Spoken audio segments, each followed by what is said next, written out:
Wangapi wamemshinda huyo Mungu?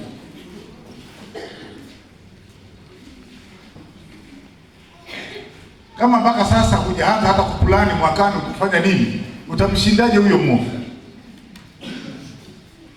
Na jambo moja linalotuumiza sana, mtu anashindwa kufanya vitu kwa sababu hana uchumi. Kweli sio kweli? Mimi nilitamani ningekuwa na hiki, ningefanya hivi, lakini sina hela. Kila mtu anafikiri pesa ndio kila. Kumbe nguvu alizokupa Mungu ukizitumia kwa uhakika ndipo utakapomshinda hata huyo mwovu. Lakini kama nguvu hizo unazitumia tofauti, ndipo hapo mwovu atakaposhinda na utaingia katika maisha magumu. Neno hili nilichukua kama neno la msingi, lakini tutazungumza maneno mengi ambayo yanaweza kutusaidia sana katika somo letu hili la kijana na maisha ya kesho, na hasa nikikaza kiuchumi. Neno hili linatujenga au linamjenga kijana kwanza kiroho. Vita vyetu si juu ya damu na nyama. Vita vyetu ni katika ulimwengu wa nini? Wa roho. Na ukienda kwenye ulimwengu wa roho, kama neno linavyosema, shetani kazi yake siku zote ni kuhakikisha wewe hupati mafanikio. Sijui kama nimeelewa.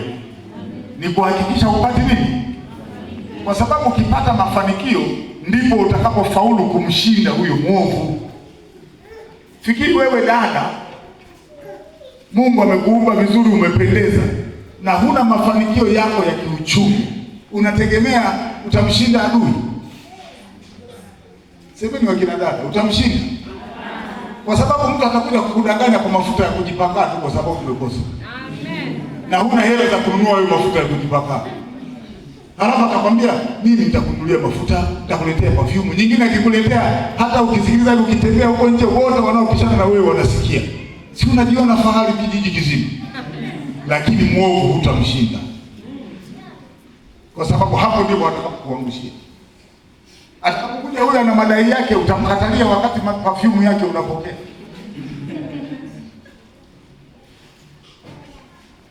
Kwa hiyo unapotaka kumshinda huyo mwovu, cha kwanza nguvu ya neno iwe ndani yako. Bwana Yesu asifiwe. Neno la Mungu likiwa ndani yako, hapo kweli unaweza ukamshinda huyo mwovu. Katika kipindi hiki cha kwanza, nataka nizungumze mambo machache kama nitakavyosema.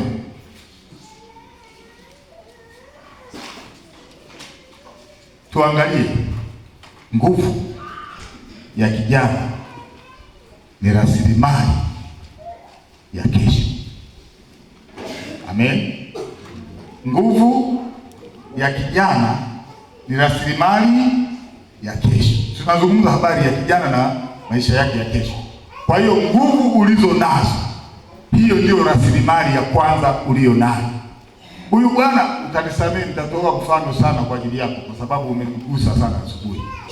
Huyu bwana, nguvu yake ya kwanza aliyokuwa nayo ni kutumia mkono wake kuinama na kuokota mbegu na kuweka mfukoni. Usije ukafikiri ile haikuwa nguvu. Ilikuwa ni nguvu, maana angekuwa hana afya njema asingeweza kuinama, si ndio? Angekuwa ana shida mbalimbali, labda ni mlemavu, pengine angeshindwa. Lakini nguvu yake ya kwanza akaona, ninaweza kuokota hizi mbegu. Lakini nguvu yake imeanzia kwenye nini? Hapa kichwani. Alipofikiri kwamba hiki kitu hivi nikifanya hivi na hivi na hivi na hivi hakitanisogeza mahali. Kwa hiyo nguvu ya pili ni nini? Akili. Umepewa akili na utashi. Ukidanganywa na kitu kidogo tu unapepesuka, unaenda huko, wala hutumii tena akili yako. Kama hivi leo tumepewa hizi simu hizi janja, kuna vitu vingi sana viko huko ndani, na muda mwingi sana tunapoteza kwenye hivi vitu. Lakini namna ya kutafuta maarifa kwenye hicho, mwingine anatafuta maarifa kwenye hiyo simu anafanikiwa, mwingine unafilisika hata 100 uliyokuwa nayo inaisha. Tuko pamoja? Jamani, kweli sio kweli? Hivi ukiandika message kwa rafiki yako, unamwandikia unamwambia vipi mambo, ile message inaenda bure, inachukua hela. Sasa hilo neno mambo lina faida gani? Limekufikisha wapi na hela limefanya nini?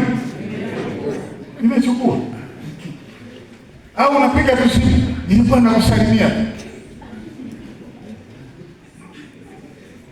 Na wengi tunaona ni jambo muhimu kweli. Afrika tunapendana sana, lakini huwa hatushughuliki na mambo ya gharama zake. Tunapendana sana, mjomba nitaka nikusalimie. Kuna watu siku ukimpigia anasema niko busy. Akisema niko busy, labda uwe na jambo la lazima. Mwingine akishaona jina hili anasema huyu ni mtu wa story. Na yeye yuko bustanini anasema niko busy, anaweka hapo, anaendelea na lile litakalomzalishia. Mwingine ndio anaweka jembe pale, ndio wanaanza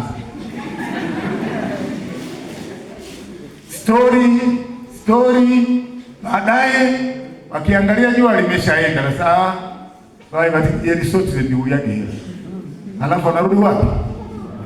Jua limeshatua, hakuna alichozalisha. Kesho ya mtu inaanza mbali. Hilo neno tulilosoma hilo, tumeambiwa, umeandikiwa kwanza kwamba wewe una nguvu na kwamba umemshinda yule mwovu. Hizo nguvu ulizozitumia ndizo ulizomshindia mwovu. Lakini Mhubiri sura ya 12 mstari wa kwanza, hebu mmoja asome pia.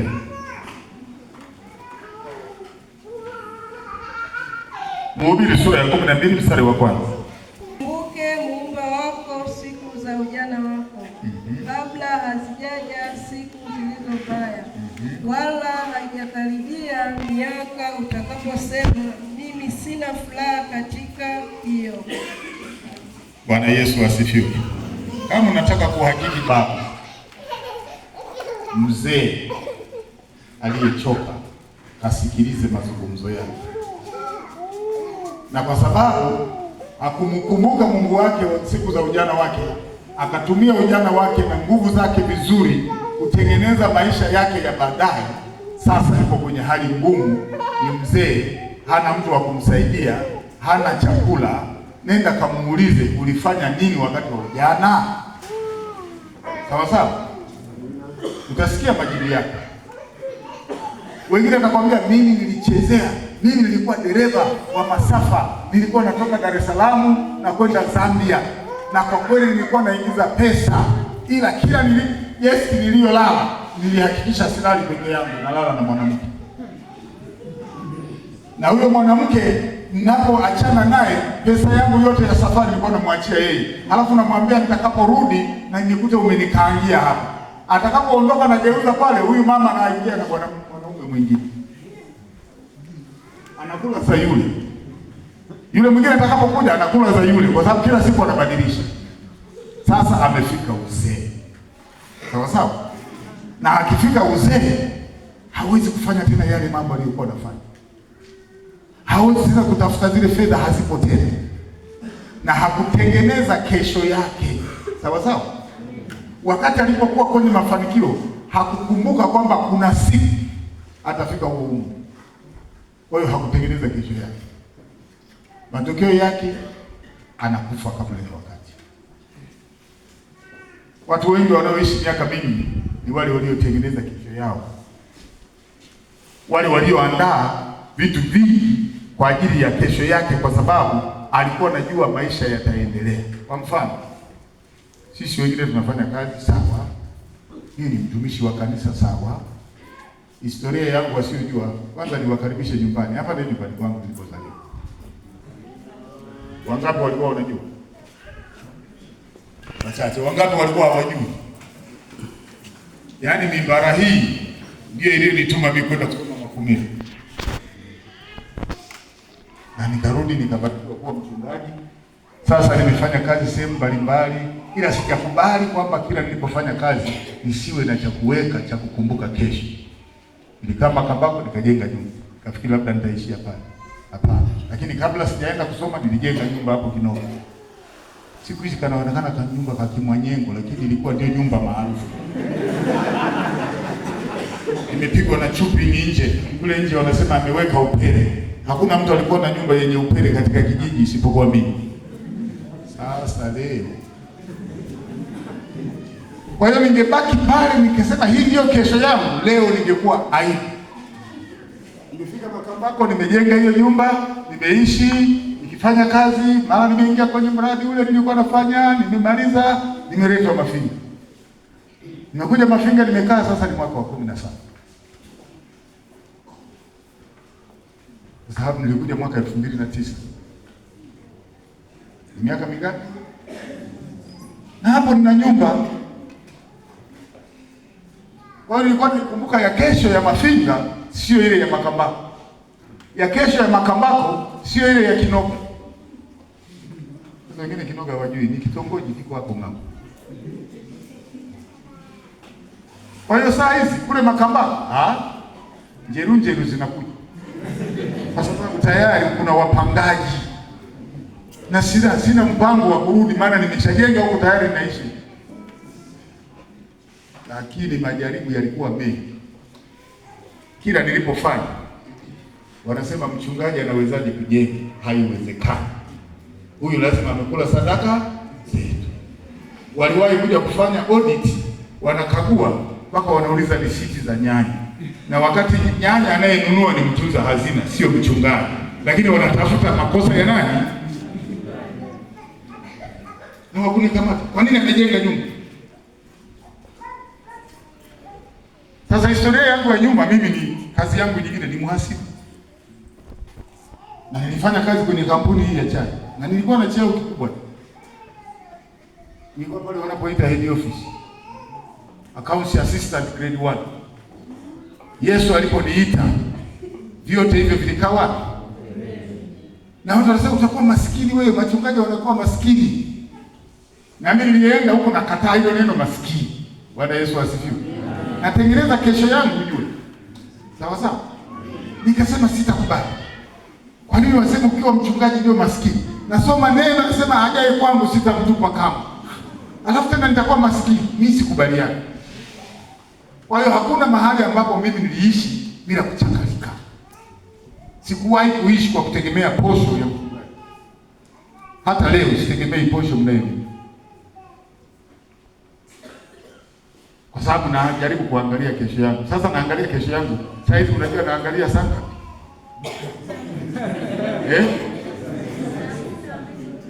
Saa 11, mwingine amesema saa 9, mwingine saa 11. Bado kidogo saa 12 likitua jua kuku wanarudiwa. Jamani, kisha kuku wanarudiwa. Na mimi ndio naelekea kurudi wapi? Lakini nikirudi ndani niishi maisha ya starehe mazuri ya kawaida yale niliyokuwa naishi kabla. Ndio mnaona hata kwenye mambo ya uchumi wa diocese mimi ni mkali kweli. Na ninasimamia. Wangapi waliwahi kwenda tukapanda nao maparachichi kule Ugolo? Asante sana. Waliwahi kufika kwenye shamba la diocese. Waliokwenda wakafanya kazi. Nilitumia nyewe vijana kuanzisha lile shamba. Na mwaka huu tunavuna kidogo. Endelea kuvuna. Na hata jana nilikuwa huko kuhakikisha maji yalikuwa yamekata, nihakikishe maji yamerudi kwa sababu mvua ndio inaenda. Ili tuendelee kumwagilia. Tunafanya makosa sana maparachichi unamwagilia, halafu ikifika kiangazi unayaacha, unakuja kumwagilia baadaye. Yale maji huwa hayakolei na miche inakuwa imeshapata shida, majani yameshakuwa ya rangi. Kwa hiyo sasa nikasema mwaka huu sifanyi hilo kosa. Inapokata mvua maji yaendelee. Sasa hiyo ni kufikiri juu ya kesho. Sasa sifikiri juu ya kesho ya kwangu, nafikiri na juu ya kesho ya diocese. Bwana Yesu asifiwe. Nyinyi ndio mtakuwepo, mimi sitakuwepo. Wengine watakuwa wakuu wa majimbo, wengine maaskofu wako hapa. Kwani wanatoka wapi? Si nyinyi wenyewe. Sasa mtakapokuja usije mkafukua kaburi langu mkapiga viboko. Alifanya nini?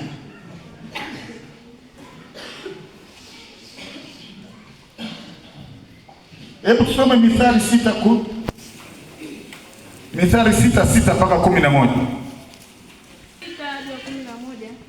6:11. inasema, ewe mvivu, mwendee chungu, zitafakari njia zake ukapate hekima. Kwa maana yeye hana akida wala wasimamizi wala mkuu, lakini hujiwekea akiba ya chakula wakati wa jua, hukusanya chakula chake wakati wa mavuno. Ewe mvivu, utalala hata lini? Utaondoka lini katika usingizi wako? Bado kulala kidogo, kusinzia kidogo, bado kukunja mikono upate usingizi. Hivyo umaskini wako huja kama mnyang'anyi, na uhitaji wako kama mtu mwenye silaha. Amen. Bwana Yesu asifiwe. Nakusomea wewe ni matusi. Kama una akili timamu, sawa sawa, una miguu miwili unatembea, una mikono, una macho na una akili na utashi, kwa nini uwe maskini? Mwambie jirani yako, kwa nini uwe maskini? Kwa nini uwe maskini? Yaani wewe na nguvu zote hizi Mungu alizokupa hizi, kesho ndio wa kutusumbua wewe, wa kusema mletake mboga, mletake hishi. Sasa umezeeka, maana hukufanya kitu chochote ulipokuwa na nguvu. Na hapo anasema ewe mvivu, si ndio? Amen. Manake mtu afike kwenye huo umaskini na hali hiyo, lazima awe ni mvivu. Mvivu ni mtu gani? Yaani anatakiwa kufanya kazi alafu anaamua kuacha. Ana uwezo na nguvu hataki. Sasa hivi kizazi hiki cha vijana wa Gen Z wanataka pesa bila nguvu kutumika. Jamani, kweli sio? Yaani bila kujishughulisha atoe jasho. Na Mungu alipotuumba akasema mtakula kwa jasho leo. Wewe unakaa mwaka mzima hujatoa jasho, utaugua. Na watu wengi hawaelewi. Na siku hizi hapa na hapa boda boda. Wangapi wamekuja hapo kwa mguu? Watu wa Ihanu wewe msimame.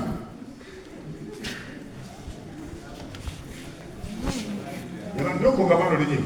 Mmeambiwa hawa Ihanu, mimi nakujua. Kutoka Mafinga mpaka Ihanu ni kilomita 60. Kwa gari ni saa nzima. Hawa wanaamua kutembea kwa miguu mpaka wanafika. Sasa nenda kawaulize wazazi wao walioko kule. Wanaishi miaka mingapi? Ninakwenda kule na wakuta wazee wengine ukiuliza wanasema ni miaka 90. Lakini akikupandia milima kule uhafiwa kule, anapandisha mlima, huwezi kuamini mtu ana miaka 90. Wakwetu huku wanaolala mapema na nini, hawataki kufanya kazi, jasho hawatoi, akishafika miaka 60 kama mimi ana hali mbaya. Ndio zaidi ya 60. Lakini mkitaka tukacheze mpira kesho kweli. Tawapiga na chenga kweli kweli. Bwana Yesu asifiwe. Wale waliokwenda Mgololo wanajua tulipokuwa tunatafuta maji tutatega wapi. Mlima umepanda juu namna hii. Nilifika sikufika. Wanajua. Mpaka kule njiani nilibidi kutafuta fimbo. Maana ukiteleza huko itabidi waje waimbe tu ule wimbo muna ule. Wale wageni wanajua. Ukiteleza ukashuka huko chini, uwe na hakika umefanya nini? Umeisha. Nikatumia fimbo. Siku ile wale tukao wote wakasema mzee, sasa tunakupa jina, wewe ni Musa. Sasa Musa alikuwa na fimbo. Sasa kama inginipa fimbo hiyo, wakati hata kwamba nitakuwa askofu hamna. Kumbe sasa nimepewa fimbo ya askofu. Kwa hiyo labda ilikuwa ndio hivi, ilikuwa napandishia kule kwenda kutafuta maji. Na ndipo tukaenda kuambia watu wa serikali, wakatuambia inawezekana kutega maji. Yako maji yanashuka tu. Sasa unapeleka kijana mwagiliaga parachichi, mwagilii maji yana. Kwa sababu amezoea kuwa mvivu. Ndio maana anasema mtazame chungu. Bwana Yesu asifiwe. Mtazame chungu. Mnamfahamu chungu? Wabena wanasemaga nyasata. Si mnazifahamu? Wakishakuwa kwenye shughuli huwa unaona kuna anayesimama. Sasa mpaka Biblia inasaka sisi tukue kiuchumi kwa kumtazama nani? Chungu. Mdudu asiyeongea, hawajadiliani. Lakini wenyewe wakitoka wameshapangana. Askari wamesimama huko pembeni. Wale wanaobeba mizigo wanapita hapa. Wanapika kwenye kichuguu, wanaokota mayai sijui ni ya mtu sijui ya nini, wanasafirisha. Wanakwenda hawa wanarudi, hawa wanakwenda hawa warudi. wanarudi, hakuna anayewaambia mguu sawa mguu pande, wao wenyewe kila mtu anajua wajibu wake. Hebu fikiri binadamu tungefanya namna hii, utabaki hapo uli. Maana na wenzetu wa Kinga wakafanya kioja kimoja, walikuwa wanasafiri kwenda Tanga, wakafika mahali wakakuta siafu zimefungana hivi, alafu zinavuka ng'ambo na wenzao wakapita. Wakasema kumbe na sisi tunaweza tukafungana tukavuka. Hiyo ni hadithi ya wakafungana kamba na huyu kamba na huyu kamba na huyu kamba. Sasa wavuke mto. Maana siafu wameona wamefungana hivyo, wengine wanapita mgongoni na wao wenyewe wanavuka. Alipotangulia wa kwanza mpaka wa mwisho, wakakasirika, wakasema ngoja tutakomesha hata sisi haya maji yamezoea. Wakakoka moto hapo na magogo mengi. Kwa hiyo kila wakichukua kijinga wakienda kwenye maji wakifanya nasema tio sikinazimika. Alafu wanatoka nasema hapo mmoja walio jitu.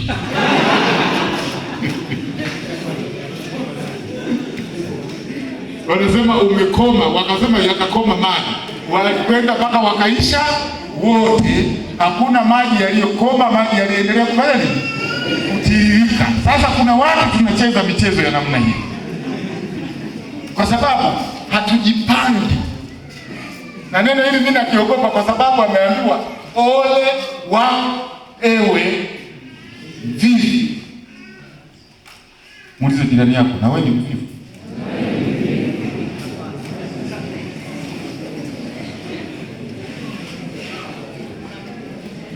Ninatamani tutakapotoka hapa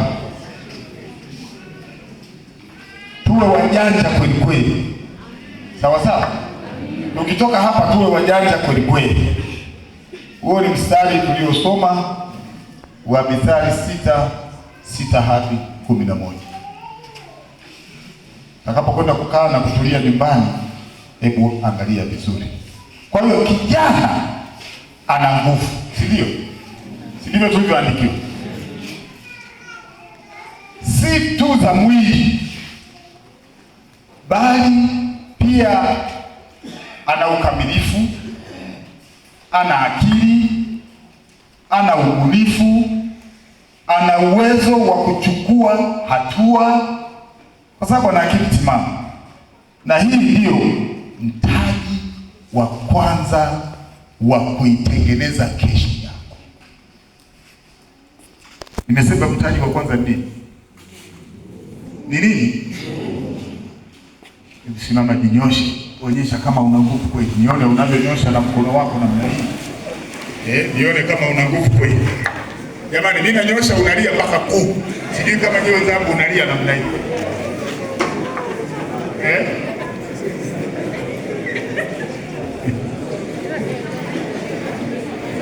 Nyosha. Kuna wengine wanapuuza. Kumbe hawana nguvu. Wako watu hawana nguvu.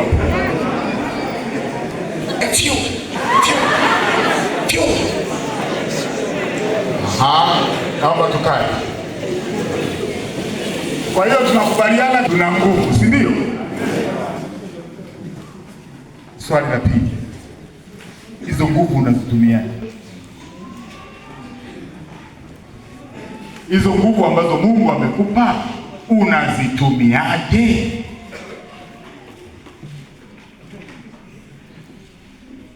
Leo ndipo utangulizi. Hoja kuu, kama kijana ana nguvu ya kijana ni mtaji. Amen. Usiseme mimi nashindwa kufanya chochote kwa sababu sina mtaji. Huo ni upungufu wa mawazo kabisa. Yaani ni kama vile hujifahamu ulivyo.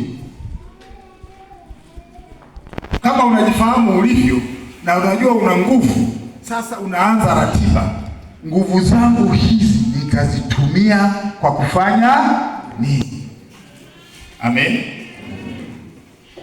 Na katika nguvu hizo ulizo nazo, uchunge na muda. Uwe unajua muda unafanya nini? Unaendelea. Nguvu ulizo nazo leo huwezi kuwa nazo kesho. Yaani nilikuwa shambani kule pamoja na afya yako haiko vizuri.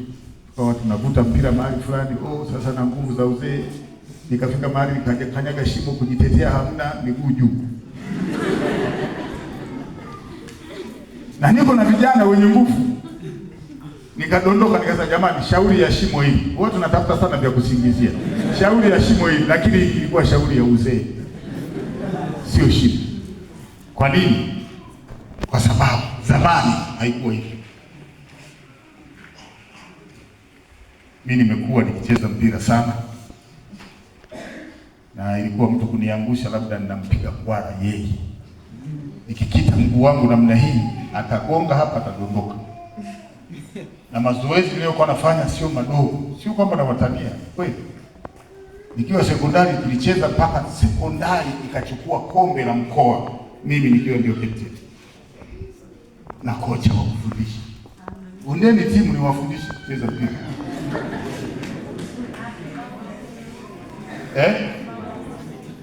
Jumamosi mnacheza Jumamosi, nitakuja na buku.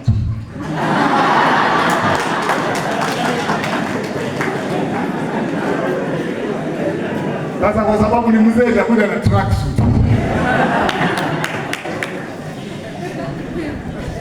Lakini nguvu zile nilizokuwa nazo wakati ule leo hazipo, kwa sababu track inafanya nini? Grafu inafanya nini? Saa hizi inashuka, naelekea kwenye muna ule. Lakini wewe unapoambiwa una nguvu ni sasa, sawa sawa. Halafu nilipokuwa na miaka 20 sikujua kama nitaishi miaka 40. Nilipokuwa na miaka 40 sikujua kama nitafika miaka 60. Hata sasa sijajua kama nitafika miaka 70 au 80. Sijajua. Lakini lazima niandae kesho yangu, nikijua kama leo nimeanza kupungua nguvu, lazima hizi ndogo zilizobaki nihakikishe kesho ninaishi kwa amani. Siishi kwa kutegemea Mungu. Kuna wale wazazi ambao wako kama mimi, wamesomesha watoto na nini, kila siku simu kwa watoto, yaani hawakuwekeza wenyewe. Sasa kila siku hivi mmetusahau, hata vocha tu unanisahau. Mimi sijawahi kuomba vocha kwa watoto, na watoto wote wanafanya kazi. Siombi wala siwatanii, siombi. Wakiamua kunipa asante, si wajibu wao pia. Lakini sipigi simu nasema nimeishiwa vocha, hamna. Nilipokuwa kwenye maombi Moshi mwaka huu, ile nyumba ya maombi, alikuja mtu mmoja kutoka Ghana, akafundisha juu ya kosa la Mkristo kuwa na chanzo kimoja tu cha mapato. Ukipata kaajira, umelala hapo, ukitoka pale ni kulala usingizi, unaamka unasema mbona nina mshahara. Lakini mshahara wenyewe ukipata siku 3 umefanya nini? Hata kama unafanya kazi.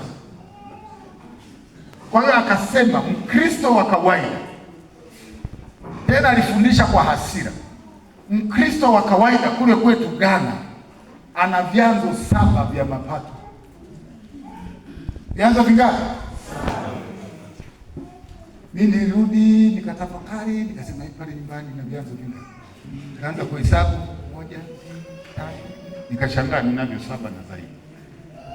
Kwa hiyo hapa msifikiri mimi nategemea posho ya askofu ndio niishi. No. Sikubaliani. Nilikataa tangu zamani. Na ndio maana nikaanza kufundisha na masomo ya uchumi. Kwa sababu na hakika atakaye daka atafanikiwa. Sasa mimi nilipofika hapa nimefanikiwa. Kwa hiyo nikirudi nyumbani mara hiki, wale wanaoona tunatembea na mama askofu huko mtaani, mara anasema leo nauza pilipili, leo nauza viungo vya chai, si ndio? Huyu anafahamu, huyu naye ana vyanzo vizuri. Ndio yeye ananitengenezeaga na zile lemo zimeandikwa pale. Tumeanzika kampuni kama mimi na mama, kanaitwa Aeki, Anthony na Esther Kipangula. Hapo ni kampuni, na mimi nawaambia mpaka nitakapofika na staff nitakuwa ni kampuni. Lakini leo nauza pilipili, sijui nini, nimelima karoti, sijui nafuga kuku, nafuga nguruwe, nafanya. Ukifika nyumbani hivyo vitu vyote ukikuta. Kwa hiyo singoji yule mtunza hazina wetu aseme nimeingiza kwenye akaunti posho. Yenyewe wakiingiza nikichukua tu, nikinunua chakula cha kuku tu. Kwa hiyo mimi naanza kusubiri matokeo ya nini? Sasa wakiugua wakifa wote. Hapo ndio mgogoro. Kwa hiyo mimi naomba zingatia haya ninayokuambia na uende kuyaishi. Usibaki kusikiliza tu, unabaki hivyo. Kwa hiyo kama msingi wetu wa mafanikio ya kijana, ni vizuri ufuate haya ninayokuambia. Leo tuzungumze kidogo pia juu ya vitu vitatu muhimu. Vitu vitatu muhimu katika kutumia yale maarifa uliyo nayo.